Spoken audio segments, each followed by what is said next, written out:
Testing. 1, 2, 3.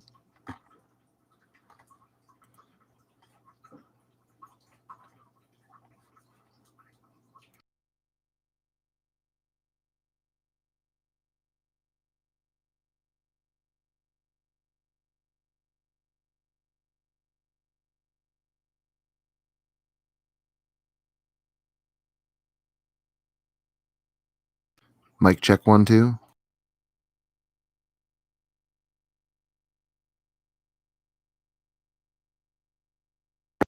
Cool, works on my end. I better turn this down.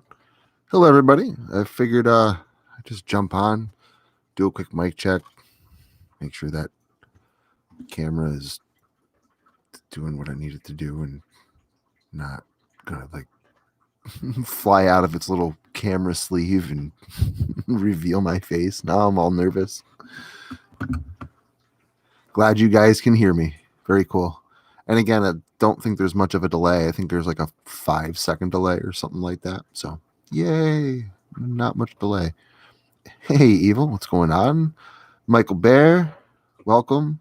Wrathful, thank you very much for hanging out with me, dude. Angel, very nice to see you. Feeling Noctis. PA Nightmares, welcome. Glad you made it. See, I knew as I turned that stream button on, some more would file in. Smiley Banga, welcome also. Don't think I said it before, so I will say it now. Beautiful Nightmare, welcome. Glad you for sure showed up. I did put a link to your book in the description, and stuff like that. So, yeah. Tales of the Solstice. I like that name. Awesome. Welcome. Warrior Princess. Glad you made it. Ingleside Boy ISB. Welcome, man. Glad you made it. Cool.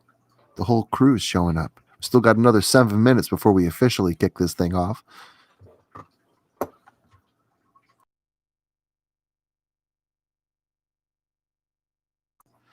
I don't know if you guys can hear that trickle in the background, but when I did my mic check, I could hear it. So I'm going to just go twist that nozzle real quick. I'll be right back.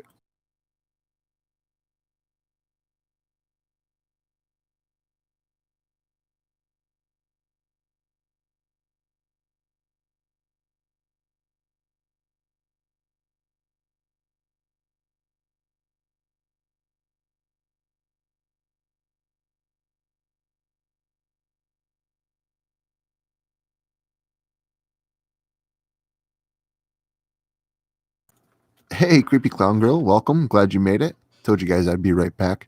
The water was trickling. I don't know. Hope the pipes don't freeze. I turned it off, but it's like 85 degrees outside right now. I don't think there's much chance of that happening. I'm doing well. I know that. How are you, Mr. Michael Bear? If you were referring to me. Constable as well. Welcome. Glad you made it. Yo. I think I missed your yo before, but yo now.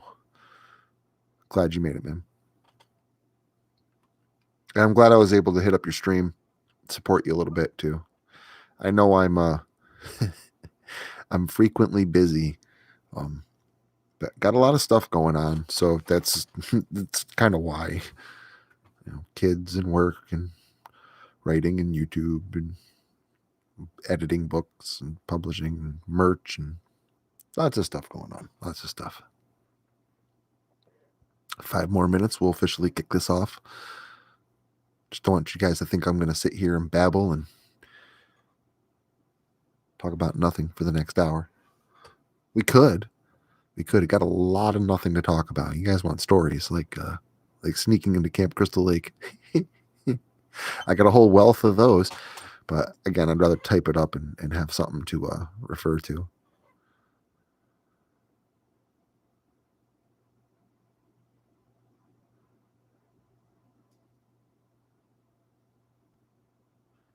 Yeah, I can't wait for you guys to come up camping too. Locust Lake. It's gonna be a killer time.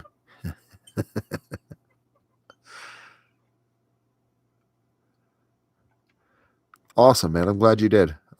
yeah, if you guys want access to that, somebody was kind enough to go ahead and download all those videos from the internet, upload them to a shareable Google Drive, and share the link with me. So I do have access to that link. If you guys, the easiest way to get access to those is to join the Discord and visit the Cave channel. You'll find links to actually a lot of stories there that aren't up on this channel. A lot of them that won't ever be up on this channel, but you'll find them there.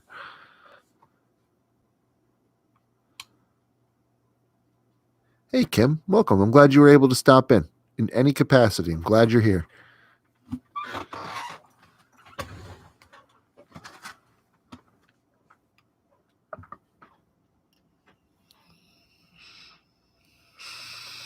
Sorry, I'm hitting the vape. Not doing my best Vader impression or anything. Though I can do a pretty good one, but no, it's just my vape. Very similar.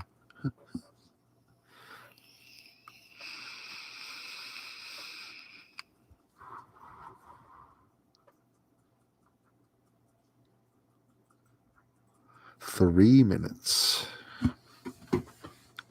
My squeaky ass chair. I like Fruit Loops. You know what I really like though is Blueberry Morning. That is my favorite cereal. It's a good cereal. I'm a big fan of blueberries, so I might be a little biased.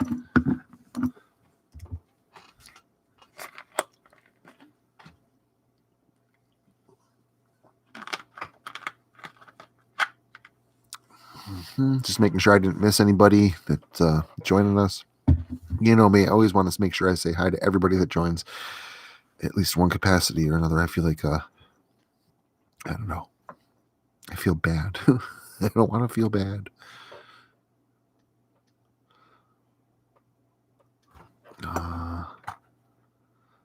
What's for dinner? Besides the long pig, today was pizza. Usually it's pizza Fridays, and I really like pizza. I'm a big fan of pizza. I'm like a Ninja Turtle. I probably eat too much pizza, to tell you the truth. But Fridays are usually pizza and Mountain Dew.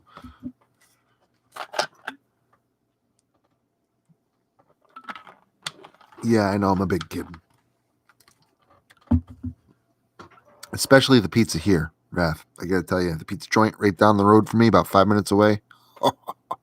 Oh my god. Oh my god, do they make a good pizza? Well, Carnage, I mean, they do a Philly cheesesteak. I'm sure they could do something similar. Yeah, and their Philly cheesesteak pizza, take a slice on one of those bad boys and fold it in half. It's basically a Philly cheesesteak. Hey, Tiffany, what's going on? Welcome. Glad you made it. See, wow, look at all those messages I missed. I got to be really like paying attention. People jump in and I miss them so easily, and then I feel bad. I don't want to feel bad. 9:29. What do we got? A few seconds left, and we officially kick this off. Looks like about 35 seconds. What's up, Reaper? How are you? Glad you made it. Oh, what city am I in? I'm actually not in the city. I'm very close to Albany, New York, a few miles south.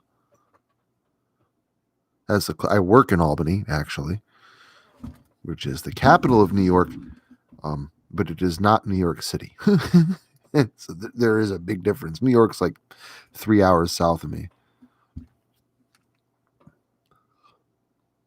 It goes well, Mr. PA Nightmares. Thank you much. How goes it with you? It is 9:30, everybody. So we are going to officially kick this off. Just give me 1 second.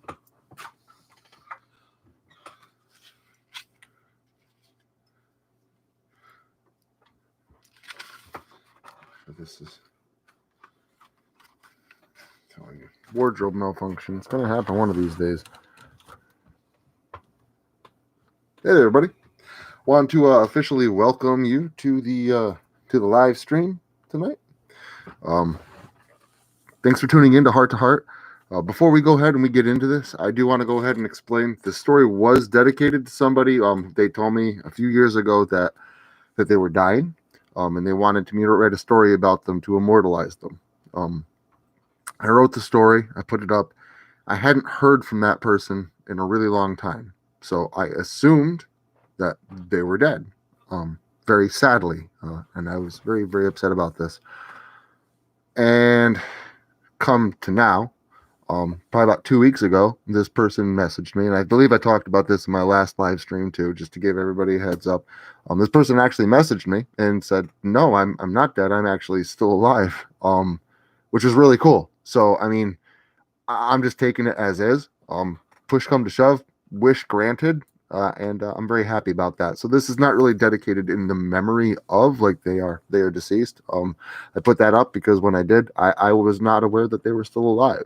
So I just wanted to go ahead and make that clarification, so I don't like upset anybody or mislead anyone or make anything like that. I don't want people assuming I'm like up to bad things and trying to stage things and stuff like that, because that's not me. Uh, yeah, well, you're right. Never assume. And that's the truth. You assume the worst. Hey, this person said this, I wrote this, and I never heard from them again for years. And it's not like anyone said this person is dead. And so I just assumed, and that was probably silly of me. But I think that's usually you go with what's prudent, what's precedent set in the past, and I think a lot of people, in accordance with precedent, would probably assume the same thing. But again, I'm not trying to hide anything. Like, oh yeah, I'm dedicated because I don't want nobody to find out. Like, no, I'm gonna be straight up honest with you.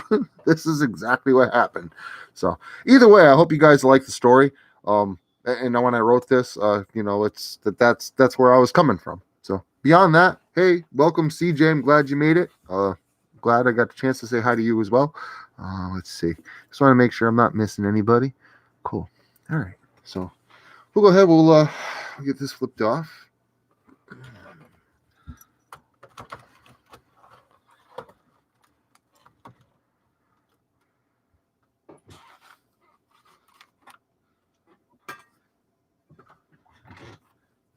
Thank you, Tales of the Solstice. I appreciate that. I'm glad you see where I was coming from, and it felt like the right thing to do. I actually lost this story when my channel got deleted. I realized it, I don't know, a few weeks ago, a month or so ago, and it upset me. I looked all over for it, and it bothered me. But luckily, I remembered this story. I remember how it went, so I just rewrote it. Was never the longest story, so I did prepare a couple of other things to read tonight as well. But we'll get there. Now we're just getting way ahead of ourselves. So let's back the monkey train up a bit, and we'll head off with what we got planned. Let me go ahead and just read these real quick. Hey man, if I can, I'm not going to be up too late tonight, Reaper. I'm getting up because it's going to rain here on Sunday. I'm getting up early tomorrow morning, like 4:30, and I'm going kayaking. And by the time the stream ends, it'll be like 10:30 here. I got to get to bed by like 11, or I'm just not going to be up by 4:30. And I got to get out there to get those fish, so I can come back and get home at a decent time. Go out and run and do my errands. Come back home and do some narrating, and then get ready for the tomorrow's premiere. Which is going to be a good one. Not All Heroes Wear Capes, Part 2, Ghost in the Machine. If you guys liked the first Cape story, you're really going to like the second one. If you haven't heard the first Cape story, I would definitely encourage you to go back and just, have a quick listen to that at some point in time this, tonight or tomorrow or something, that before the second one comes out. It is a really good story. It's written by Doughboy420. And I love Doughboy's work. I know a lot of you guys do too. So it's really good.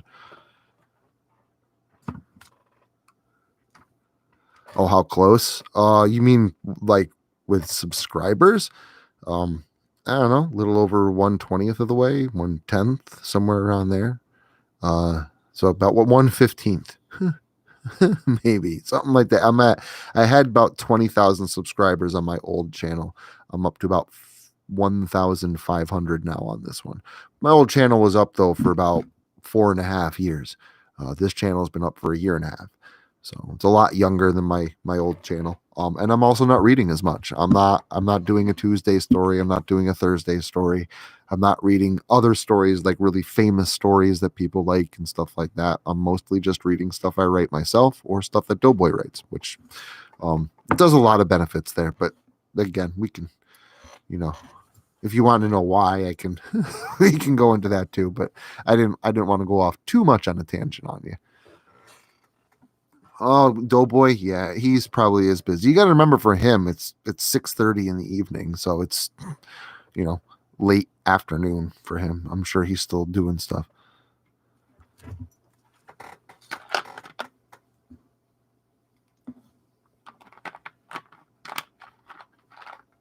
As the News Titans, welcome. I don't believe I said hi to you when you came in. So, all right, cool. I imagine you guys would probably like me to get to the story here at some point. So let me just go ahead and get that shrink. Put this window over here so I can bring this up over here. Just Jill, welcome. Glad I was just about to start the story, so I'm glad you walked in when you did. So let me hit my vape one last time, and then we'll go ahead and we'll get the story started.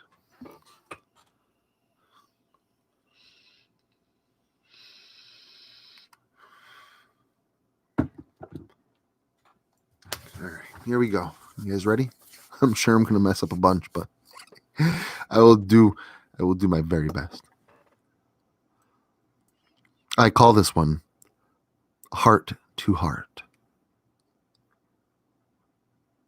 Sasha stared down the vacant and now empty hospital corridors, now heavy with foreboding.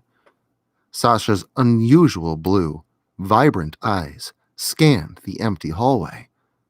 She could swear, at the end of the gloomy corridor, stood a shape too impossible to define. It had form and shape, but was the color of the darkest of nights, like that of a silhouette as dark as the blackest night in recorded time. It stood as tall as a human, had a cadence in its slight movements like a human, doing its best to be still, but it was not absolutely still, and it was absolutely not human. "Hey, you okay?" Sasha was startled by both the words coming from behind her and the grip on her shoulder. Sasha spun around in a quick motion to find one of her coworkers, a nurse also on duty like Sasha, Carol. Sasha began to explain what to her was unexplainable, but when she turned around to point in the direction of the shadowy mass that she had seen only a moment prior, it wasn't there. Upon inspection, the thing had simply vanished, as if it had never been there at all. "Oh, nothing, I suppose," Sasha said with uncertainty. "Hey, I know you're going through something. You mind telling me what it is?" Carol asked Sasha. "It's nothing, really," Sasha reassured her. Excuse me. Sasha reassured her, but she was lying through her teeth.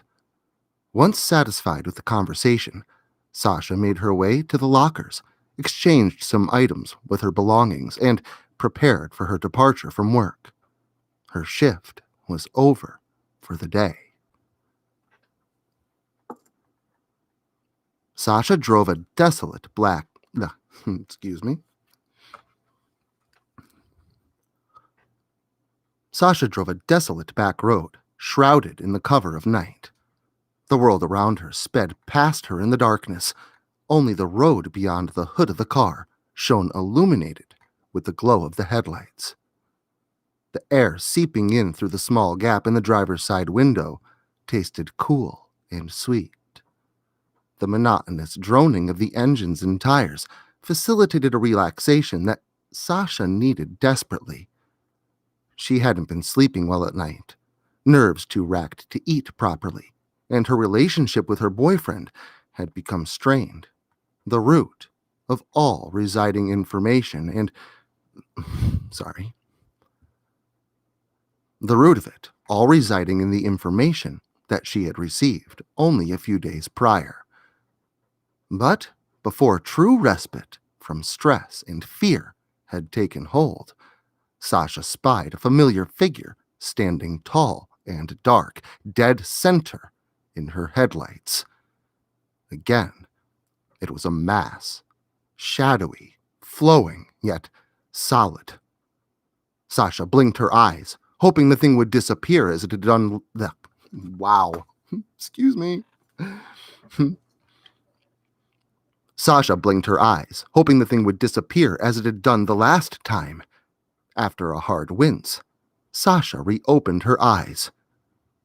To her dismay, the figure had not vanished, or even moved.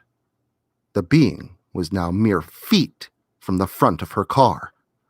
Sasha jerked the wheel, attempting to swerve around the thing before colliding with it. However, her speed was too great. Her tires drove over a small patch of wet leaves, and her momentum was too much.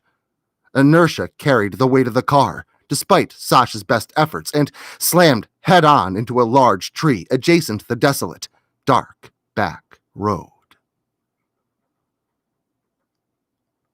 A man with bright green eyes rushed in through the hospital doors and ran up to the front desk, trying to ascertain the whereabouts of his beloved Sasha. "This can't be happening," was the single repeating phrase echoing within his mind without cessation. It seemed as though God himself had cursed them and cursed her. Only a few weeks ago, Sasha had been diagnosed with cancer, malignant, treatable, but the prognosis was poor. He had been having a hard time dealing with the fact that his beloved... He had had a hard time dealing with the fact that his beloved may actually die. And now, this... a terrible car accident with no apparent cause. While the man pondered these things, their past, their future in the waiting room, a team of nurses and surgeons were working tirelessly on Sasha and her countless injuries.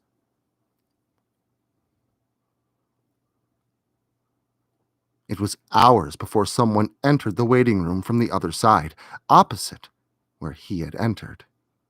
A man in medical garb and brow soaked in sweat sat next to him.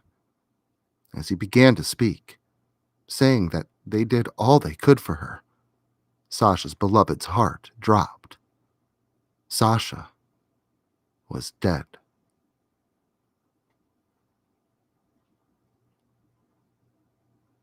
The street was busy outside, but the day was clear, yet his vision blurred by the onslaught of tears that seemed to have no end. Looking both ways, he stepped into the street, noted more than enough time to cross. After 2 steps, the man noticed something odd in his peripheral, his blurry vision. Turning his head, his gaze was met with a tall, black, shadowy mass. Keeping his attention for only a few seconds, he never saw it coming. Inside the hospital, a stretcher rolled through the hallway with urgency. The injuries were severe, and the outcome grim. Unfortunately, a second life would be lost that day, cut short in the prime of its existence. But no one gave much thought to the 2 nurses at the other end of the hospital, fawning over 2 newborn babies, male and female, one having eyes the most unusual shade of blue, the other a brilliant green.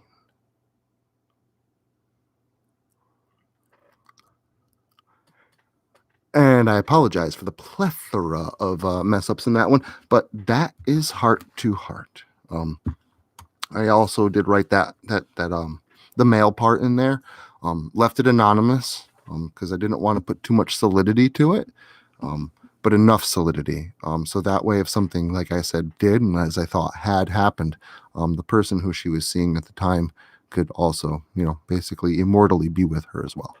So, but yeah, in the end, I guess everything worked out well. Nobody died, and Tiny Tim, who did not die, but yeah, this is dedicated to my friend Sasha, for when she was really going through a very tough time in her life. So I'm very glad to hear that she's doing okay now. Let me just go ahead and just take a quick sip here. Andrew Valentine, welcome. No, you're not too late, man. I got more stuff to be reading and more Q&A by all the means, but by all means, fire away some questions. I'm more than happy to answer questions. Jose Medina, glad you made it as well, man. Glad to see you. Fleshy, that's a little bit too long, Carnage, to read Fleshy. But like I said, maybe pop in around the holidays this year. Old Fleshy the Snowman might be making a return.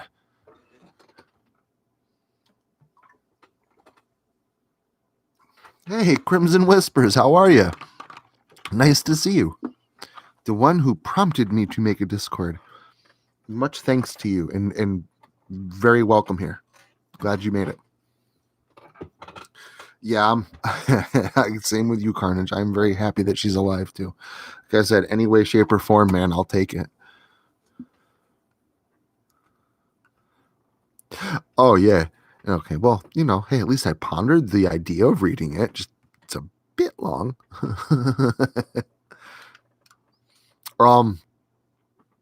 Live. I don't know if I could read Torn Apart live. That's a bit long. It's like a half an hour long story. So I was contemplating reading the Top Hat, but I think next month, because this month was going to be Button Eyes. Everybody voted for Button Eyes when I put out the last poll for the live stream, and then I just was like, yeah, no, it's going to be Heart to Heart. So that's what this was. I did say, expect this to be the next stream.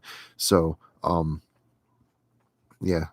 next month will probably be Button Eyes, which is another pretty long story. But eventually I will be coming out with the Top Hat. I know you guys don't like Slenderman stories or Slenderman-ish stories because Slenderman's never actually mentioned. I mean, you can just whatever it is to you, but you got to remember, like, my stories like that don't typically focus on the monster. Typically focus on the subplot and the interactions between the characters and what they're going through. The monsters are used very sparingly. Only description, hardly ever. There's never names given. Use the monster sparingly, like you should. Monsters should never be up in your face. They should not be the main character of maybe some, but not all stories. Some stories you want them in the background. So again, I know I put that out. There were some people, not everybody, but some people were like, no more Slender. But trust me, I honestly believe you'll like this story. Just like what Twisted Branches Weave. That's, again, if you've listened to it, it's very much like a Slender Man story. But I don't know. Once people listen to it, they seem to like it. So I'm hoping to get that one live read at some point in time. And then, like I said, Button Eyes, though, is next. Everybody wanted to hear Button Eyes. That one's based off of SCP-190. So if you guys want to do a little bit of research about what that is, and then this is the story that I wrote around it. So.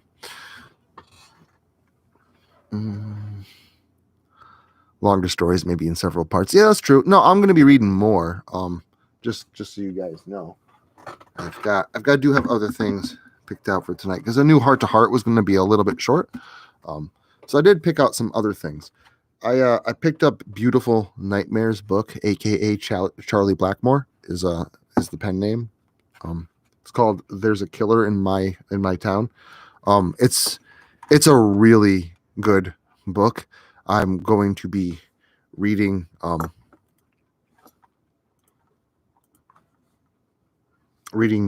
what is it, part 1 prologue. I don't want to get this right.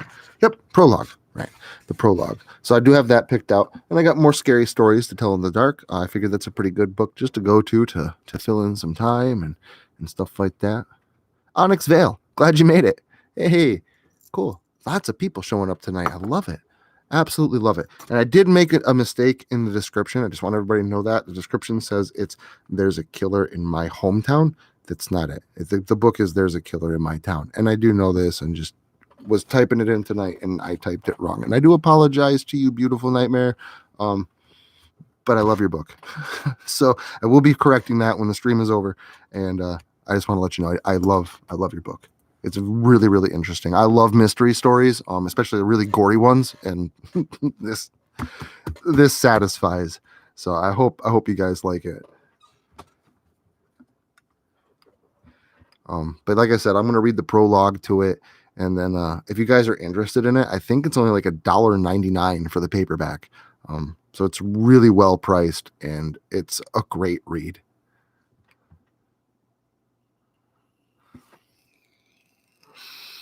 Well, your best is awesome. You're a really, really good author. You should be very proud of yourself. This is a really good book.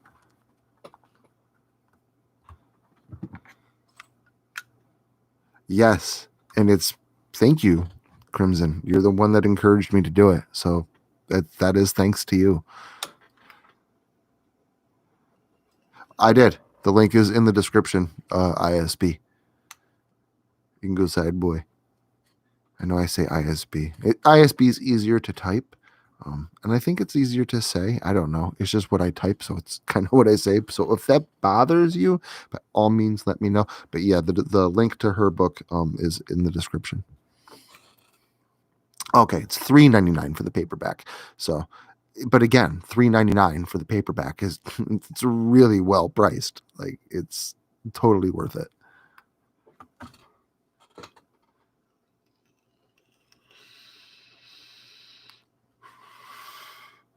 All right.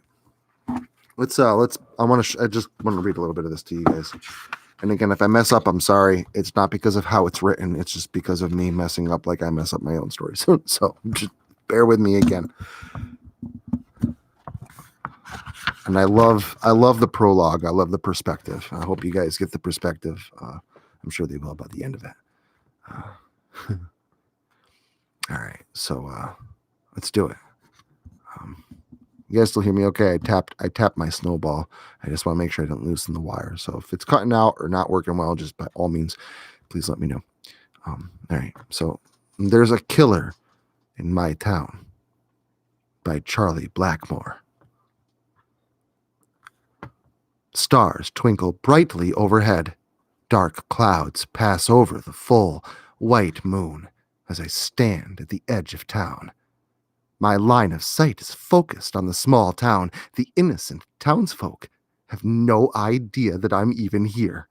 They don't realize that I'm lurking in the shadows every night, waiting for the opportune moment to strike for the first time. Well, not the first time. I had started out on small animals when I was 20 years old.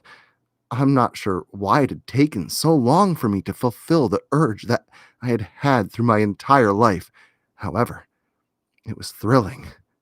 Watching the life fading away from those animals while crimson liquid spilled through my fingertips had become the most exciting thing in my life.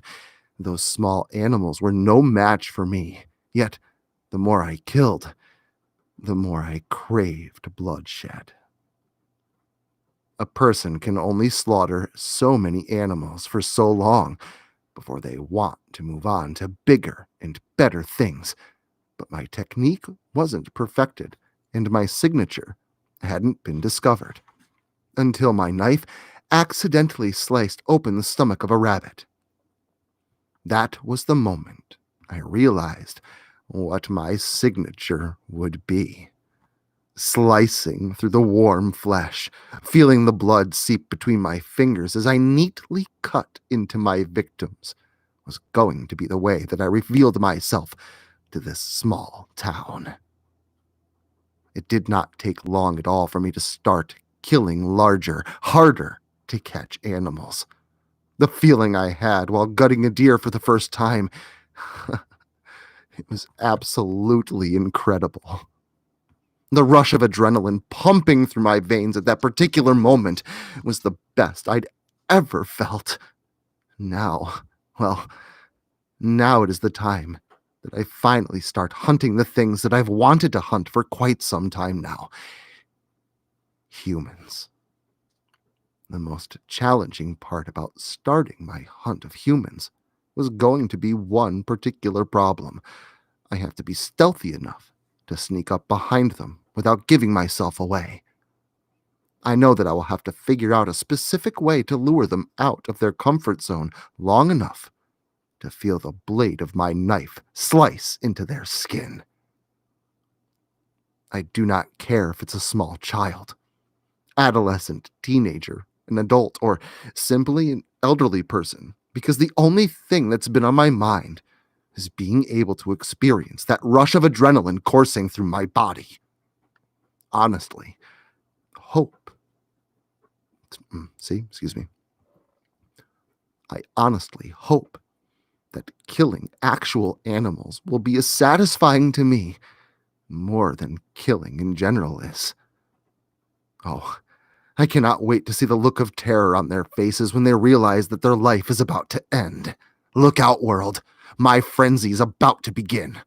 I make my way down the small hill that I'm currently standing upon, knife nesting perfectly inside my jacket pocket. My skin crawling from the exciting thoughts running through my mind, my hands itching to grip the handle and pierce it through flesh. The need to watch blood squirt out of someone's neck is overwhelming me. The need for bloodshed. How can I possibly begin the hunt when I have no idea where to strike first? The desolate streets around me give off an eerie feeling, one that I happen to enjoy more than anyone should.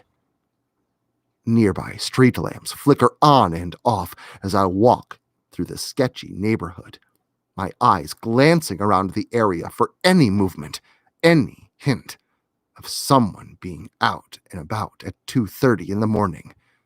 My feet carry me up and down the sidewalks, in and out of alleyways, desperately searching for something that will help me to scratch this unbearable itch. A metallic clank sounds somewhere nearby, causing my attention to immediately focus in that direction. The thought of it being an echo occurred to me, yet the voice that shouted in the distance was easily recognizable. I carefully stick to the shadows as I make... Excuse me. I carefully stick to the shadows as I make my way toward the sound I had heard a few moments ago. I duck behind a nearby dumpster when the person speaks once more. The wicked smile that creeps onto my lips would make any normal person shudder upon seeing it. Then again, I am not your average person. Oh no.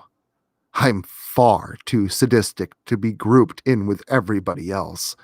This is my nature, hunting things down, killing them without a second thought, watching and enjoying the moment I get to see the life in their eyes fade away. This is going to be the most incredible kill I've ever made. This will be the start of my career. I shall be the greatest and most successful serial killer to have ever lived. At least, that is my hope. No one will ever be able to understand how much this moment is going to mean to me. They will never be able to comprehend exactly how this particular moment will impact the rest of my life. My end goal is to kill as many people as possible. My goal is to fulfill a strange craving for blood. I need this moment.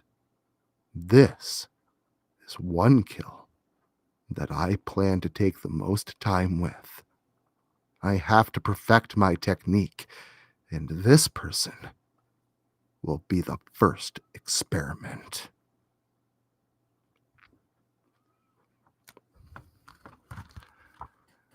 That's the prologue to There's a Killer in My Town. And let me tell you something.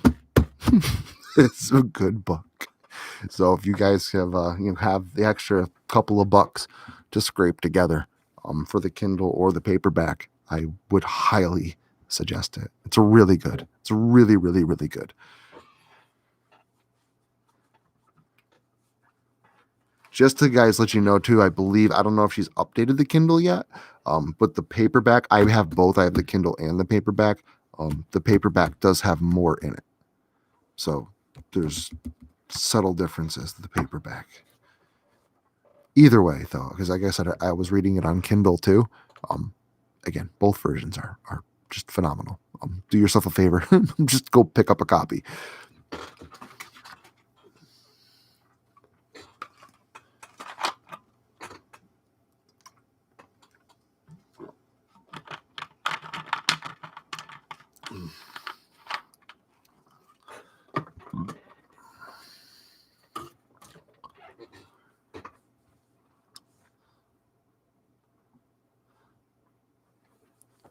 Sorry, I just had to take a bit of a breather. I think I just slammed the last little bit of my soda. I mean, I got more in the fridge, but I ain't worried about it right this second. I'm going to hit my vape. I'll answer some questions. If you guys want to type something in, just give me a minute. And again, you guys want to hear the beginnings of some other stories that I started to write, and you find that interesting, you want me to read some more scary stories to tell in the dark, you have any other suggestions, any questions, by all means, fire away. Charlie Blackmore is Beautiful Nightmares pen name. Moff Tarkin, welcome, my friend.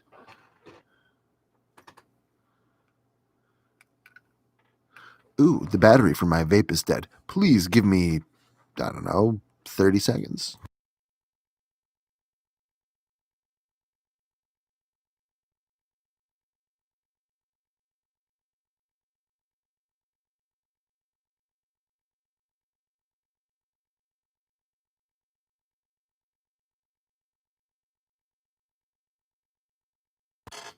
I am back. Yeah, more scary stories to tell in the dark. I know we read a few already. Wonderful Sausage, we read. A couple of the ones. We didn't read The Cat's Paw. The Man in the Middle, I believe I read that one. Not sure. Might have, though. Yeah, I did. And then there was another one, too. The one about the church. I read that one. So there's a few in here I already read, but there's a lot of stories I haven't. So if you guys want to hear me read more of those, Harold, I believe, is in part 3. Scary Stories to Tell in the Dark 3. I do not have that book. I used to, but I don't anymore. I lost it. And one of my children has that book, but she is not living in the house because she's an adult now. She's got a car, she's got a job, she's flying with wings. So.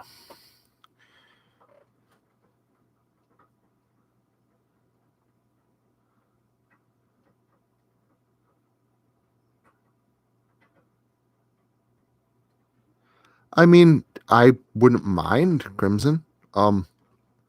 There's only a couple things with that. I might maybe a live reading. I could do that.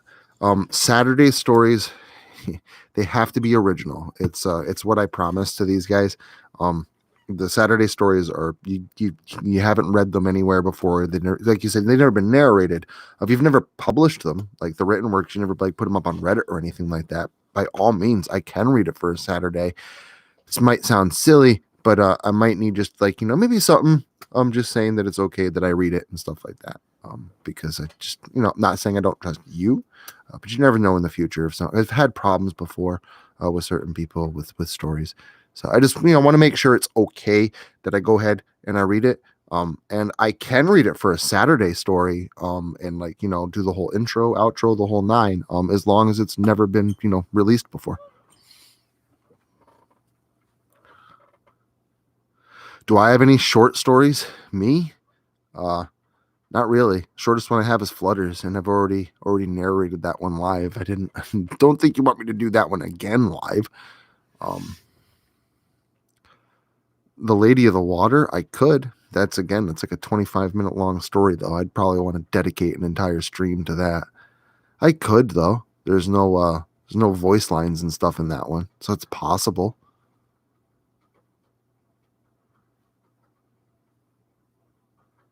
But yeah, unfortunately, no shorter stories. I write, I try to make the stories I write at least 15 minutes long, closer to a half an hour if possible, for the Saturday videos. So that way they're substantial. I don't want you guys to wait all week and then put out something that lasts like 7 minutes. So I try to make sure that those stories are beefed out quite a bit.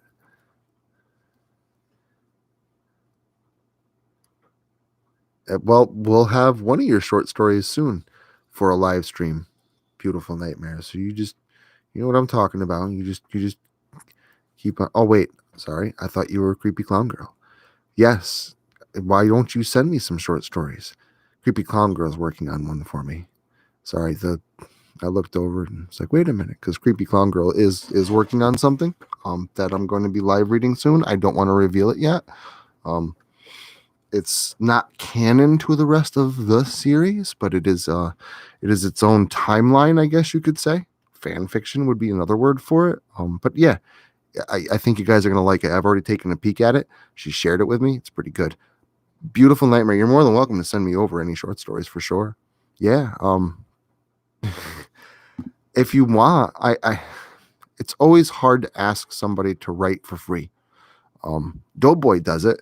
Doughboy writes for me for free. Mostly because it's like free advertising, basically. Like he'll do it because it's how he gets his name out there as a writer. That's about all I can offer you. I don't really make like any money. I haven't made any money yet off my YouTube channel. I'm not like a rich guy or anything, so I can't afford to pay you for your services, so I don't really like to ask people, hey, can you write for free for me? But by all means, yeah, sure. Anything shorter, I might even like do like little tidbits again, Tuesdays and Thursdays here and there. If you want to write little even like little 2 or 3 minute stories is fine. I write for free. That's how I am. Well, you've got my email, so by all means, please send it over for sure. I'd love to take a look if nothing else.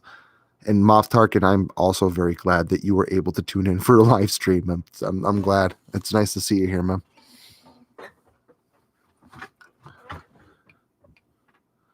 Okay, not a problem. I totally understand, Jill. I get it for sure.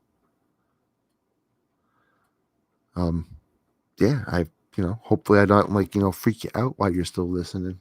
I might read a scary story, but people say I have a soothing voice. I don't see that. I don't hear soothing in my voice, but if you do, then by all means, then I hope I help you to sleep. Well, that's cool, Crimson. And again, I would gladly take the assistance.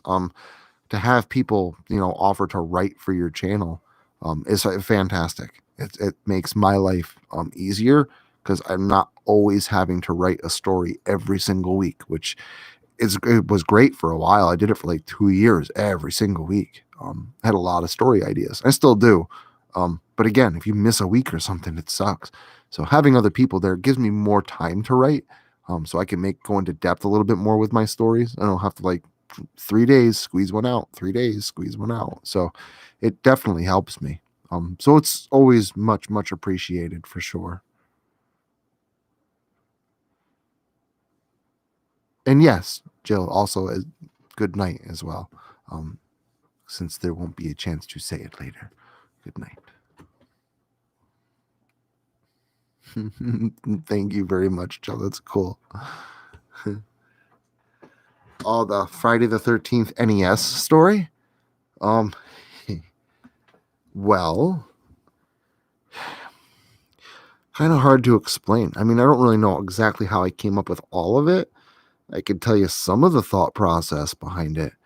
I know I listened to Godzilla NES. I know you guys can probably see the comparison there between Friday the 13th NES and Godzilla NES. It's a series part. I think Godzilla NES is like 7 parts and Friday the 13th NES is 6. So it's a multi-part series, both based on NES games. I've always wanted a Friday the 13th creepypasta. Or scary story, anything, fan fiction. There's even one for Michael Myers. Michael Myers has one out there. I don't remember what it's called, but it's got Michael Myers dude in a white mask killing somebody on Halloween. It's a Michael Myers creepypasta. I always wanted there to be a Friday the 13th one or Jason one. And there never was. And I knew I could write it, but I didn't want to write a Friday the 13th story and have Jason in it. And I didn't want to do some like fan fiction of Friday the 13th. I wanted it to be at least somewhat in the realm of canon, of plot, or not mess with the canon at all, basically. And I was listening to Godzilla NES one day while I was at work and was like, this is a really good story. I really like this. Somebody should do this with Friday the 13th NES.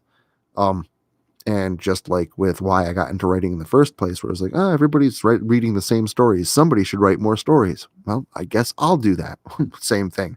So, well, somebody should write Friday the 13th NES. And I was like, well, I should do that because nobody respects the mythology of Friday the 13th more than I do. Like, I'm going to pay homage to the character. I'm going to pay homage to the video game. I'm going to keep, I'm going to study the video. I know the series really, really well. I know the video game really, really well. So that's kind of how it came to be. There's 6 counselors in the story. So I made 6 characters in the story. That was also pretty easy. And I knew that the game had to somehow affect reality. Same way Godzilla NES did. Just wasn't sure how to pull that off. Just kind of let the story take place. I put the thing in a place that was obscure, had the character find it, and just went along with what I would do if I was him and what I would find disturbing if I was playing a game like that. And just kind of went along with there, and then the story formed. So, but I didn't really have a plot going into it. Didn't really have like the overall story arc all figured out. I just kind of wrote it story by story and pieced them together until it came to a conclusion on its own. Okay, I'm just gonna read a few more here. Give me 1 second. Okay, I very much appreciate that. Oh, to the others, well, but to me too. I appreciate the offer of your vocal services. Oh yeah, I'm a huge Friday the 13th fan. I'm like Friday the 13th, super duper ridiculous fan.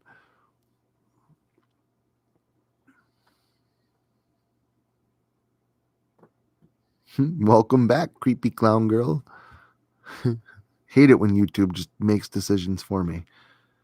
Yeah, I know there's a Friday the 13th Commodore 64 game, but I played the NES one. I guess I probably could, yeah, and I could make a prequel with that, and I could. I'm actually toying with the idea of eventually writing a prequel story to that, or prequel series.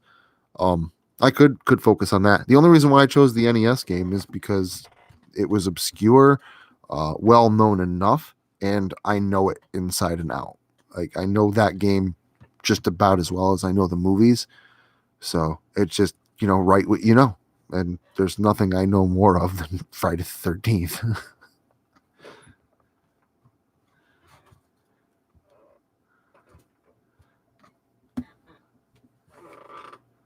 This is great. I'm glad everybody here is like collaborating. This is awesome. This is what I like to see. I like to see everybody all getting along and meeting new people that hey, voice services and narrators and writers, and this is awesome. This is what it's all about.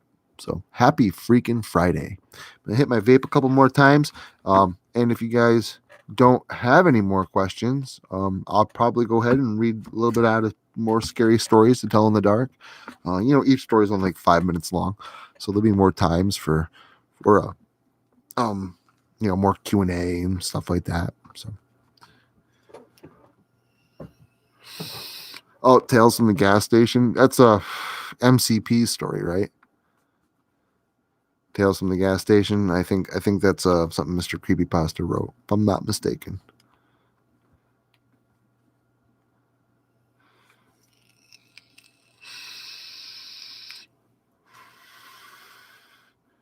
Oh, you're a huge Freddy Krueger fan, Crimson. My wife is too. But we don't fight like Freddy and Jason, and we don't like Freddy could we like team them up together. We're like, yeah, we're just gonna do it together. Like Freddy versus Jason wouldn't have been a thing if it was my version of Freddy and Jason. Would have been Freddy and Jason just kicking ass and killing everybody. Yeah, there won't be a new Friday the 13th movie until the lawsuit is done. And I think it's in its second appeal now. And once it's done, it's probably going to be appealed again. I honestly don't see the rights being resolved until either Sean Cunningham or Victor Miller die. And even then, I'm not sure. So I don't know. I don't know when we'll see more Friday the 13th movies, to tell you the truth, because of the lawsuit. Well, technically, I've made a few Skinwalker stories. Um, my the rake is a Skinwalker. Um, can do all the things a Skinwalker can. Technically, the rake is a Skinwalker. So the fence down the $1,000,000 highway, torn apart. I believe there's another story I wrote too that I haven't done yet. That'll be coming up soon. That's also a rake story. And technically, the familiar falls in line with the myths of the Skinwalkers. It's just my take on the Skinwalkers mixed in with other legends of ancient, Indian tales, Navajo legends, and stuff like that. It's actually covered in the familiar profile. It's a kinship to Skinwalker tales. Basically, it's just the same monster under a different name. So I do Skinwalker stories. I just don't technically call them Skinwalkers.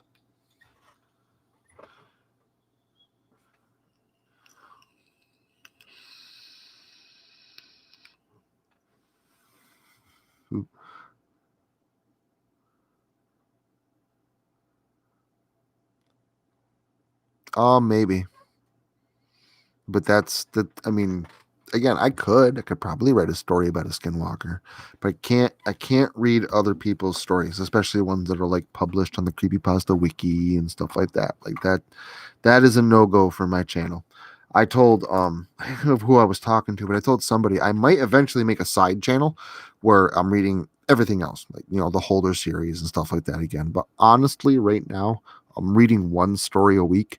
I know, like when I was doing my old YouTube channel and doing 3 to 4 stories every single week, 3, 4 videos every week was great. People loved it and stuff, but man, I was getting burned out after 4 years.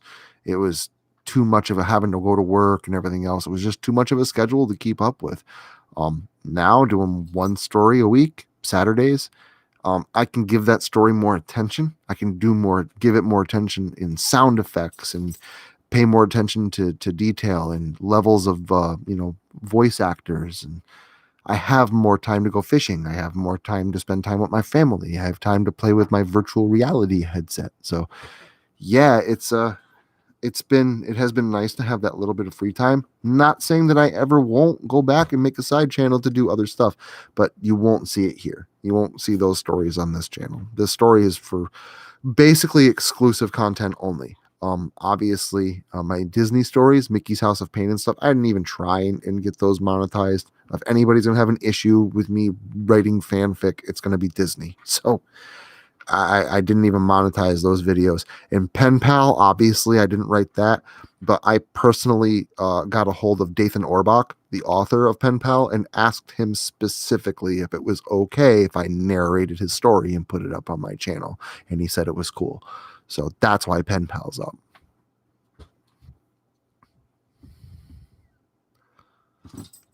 I want to hear it, Constable. I know I read lines for it, and we got a good narrator that's going to be finishing up the lines and getting them to you next weekend. I want to wait for everybody to hear it then. And what was said about FNAF earlier? Somebody said something about FNAF. But there's FNAF coming out soon. I know you guys saw that coming out, coming soon video, and it was Two Friends at Freddy's. That's next weekend. So tomorrow is Not All Heroes Wear Capes Part 2, and next weekend is Two Friends at Freddy's. Let's see. Yeah, I could do a side channel named Sabian Lockhart. Why not? Oh, Circus Baby and FNAF. Yeah, I'll admit, Circus Baby did not make it into my story. There are a lot of animatronics in the story. I'd like to say at least 8 appearances from animatronics from the series. I did quite a bit, but unfortunately, Circus Baby wasn't in it. Sister Location wasn't out when I wrote Two Friends at Freddy's, so it wasn't there. But I actually was at one point researching and playing through Sister Location because I was going to write a sequel to Two Friends at Freddy's. That's something I've never told anybody, but I was actually the same person that said, hey, you should do a Five Nights at Freddy's story. Make sure you're true to the lore. Make sure you got this animatronic, gave me a list of things I had to put in there. Make sure you put in the bleeding walls and it's me and all the different lore stuff. Like I had to research the hell out of that. The same person said, hey, you should do a sister location story when that came out. I did start researching it, but it just never came to fruition. So we'll wait until Two Friends at Freddy's come out. If you guys want me to pursue that sister location story again, I can make it happen. I do have other things I've got to get written first. But yeah, it doesn't mean I can't do it in the future. Swamp? Oh, the swamp. Yeah, I do have the swamp actually. It's another long story though. But yeah, that's a story that's going to be going back up. I have a Doughboy folder. I know there's a lot of Doughboys. The Charman, the recycling story he did, Skin Book, the Viaduct, police brutality. There's a ton of Doughboy stories that I have not read again yet. So yeah, you'll see that again for sure. That's actually what I'm doing now. If you haven't noticed, a lot of the stories recently have been Doughboy stories. Not All Heroes Wear Capes, West of the Barrens, all that stuff. That's all Doughboy. So last year I focused a lot on my stories just to get everybody a taste of, me, what my writing style is, stuff like that. Get everybody reintroduced to my style. Now I'm going through. I'm doing a lot of Doughboy stories to get caught up there. So we'll see. We'll see how it goes.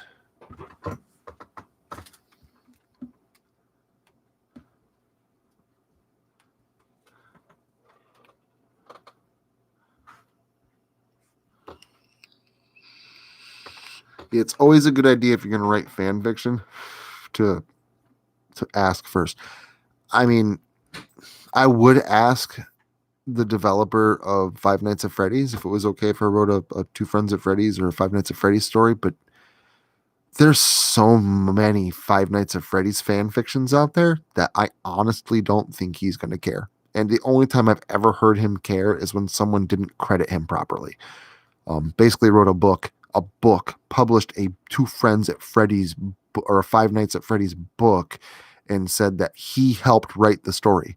Now, granted, this person was 9 and probably didn't understand how to credit somebody properly, but that is the only time I've ever heard of Scott Crotton have a problem with any kind of fan fiction. So I didn't think it was an issue. But yeah, under most circumstances, get permission for sure.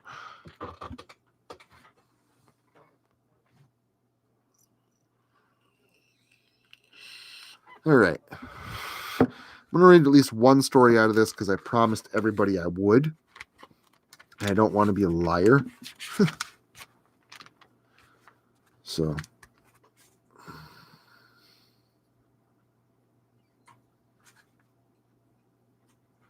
I think I read the blue light. All right, hold on. I want to show you something I have not read yet. The Bride we read. The Drum. How about The Window? Window sounds good. All right, I'll get this read real quick. That way I'm not lying to you guys. And then we'll polish up the stream for the night. All right. The Window by Alvin Schwartz. Margaret and her brothers, Paul and David, shared a small house on top of a hill just outside the village. It was so warm that one summer's night that Margaret could not sleep. She sat up in bed in the darkness of her room, watching the moon move across the sky.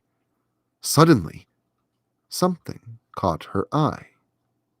She saw 2 small, yellow-green lights moving through the woods near the graveyard at the bottom of the hill. They looked like eyes of some animal, but she could not make out what kind of creature it was. Soon, the creature left the woods and moved up the hill toward the house. For a few minutes, Margaret lost sight of it. Then, she saw it coming across the lawn toward her window. It looked something like a man, yet it didn't. Margaret was terrified. She wanted to run from her room, but the door was next to her window. She was afraid the creature would see her and break in before she could escape. When the creature turned and moved in another direction, Margaret rushed the door. But before she could open the door, it was back. Margaret found herself staring through the window at a shrunken face like that of a mummy. Its yellow-green eyes gleamed like a cat's eyes. She wanted to scream, but she was so frightened that she could not make a sound. The creature broke the glass, unlocked the window, and crawled inside. Margaret tried to flee, but the creature caught her. It twisted its long, bony fingers into her hair, pulled back her head, and sank its teeth into her throat. Margaret screamed and fainted. When her brothers heard her piercing scream, they rushed to her room, but by the time they got the door unlocked, the creature had fled. Margaret lay on the floor, bleeding and unconscious. While Paul tried to stop the bleeding, David chased the creature down the hill toward the graveyard, but soon he lost sight of it. The police thought it was the work of an escaped lunatic who believed he was a vampire. When Margaret recovered, her brothers wanted to move to a safer place where it would be harder to break in. But Margaret refused. The creature would never come back. She was sure of that. But just in case, Paul and David began to keep loaded pistols in their rooms. One night, months later, Margaret was awakened by a scratching sound at the window. When she opened her eyes, there was the same shrunken face staring in at her. That night, her brothers heard her cries in time. They chased the creature down the hill, and David shot it in the leg. But the creature managed to scramble over the graveyard wall and disappeared near an old burial vault. The next day, Margaret and her brothers watched as the sexton of the church opened the burial vault. Inside was a horrifying scene. Broken coffins, bones, and rotting flesh were all scattered on the floor. Only one coffin had not been disturbed. When the sexton opened it, there lay the creature with the shrunken face that had attacked Margaret. The telltale bullet was in its leg.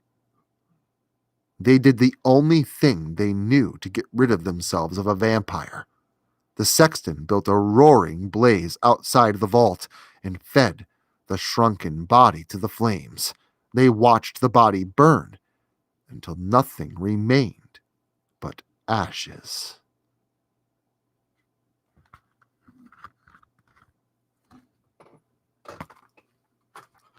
And that was The Window by Alvin Schwartz.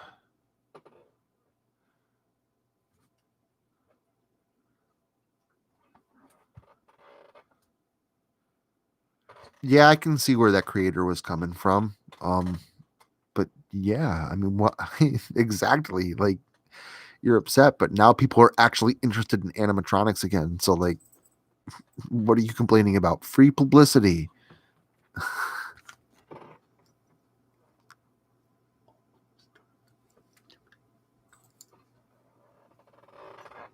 Thank you, thank you. Whew. All right. Well, my voice is getting a little bit raw. I'm gonna go ahead and end the stream. I really appreciate you guys showing up tonight. This has been a ton of fun. Hope you guys liked the stories. Hope you guys, if you get a chance, pick up Beautiful Nightmares book, and I hope you enjoy that too. I honestly think you will. I know I expected it to be good, but I was also pleasantly surprised. It exceeded my expectations. It's a really good book. So can't go ahead and bump that enough for sure. Whew. But yeah, really glad that you guys came in. Really glad you guys showed up tonight. I am going to go ahead and, like I said, get this ended after I say my goodbyes. Got fishing to do tomorrow. Been up since 5:30 today. So fun stuff. I will be on the Discord a little bit tonight. More obviously tomorrow and stuff like that when I'm not fishing and sleeping and stuff like that. But you guys will certainly see me around across all forms of social media, Facebook, Twitter, and Discord mostly. But yeah, thanks a ton for coming in tonight. I love you all. And yeah, we'll see you next time. Like I said, next live reading is going to be Button Eyes. So keep an eye out for that one. And yeah, I'll see you then. Bye, guys. Awesome.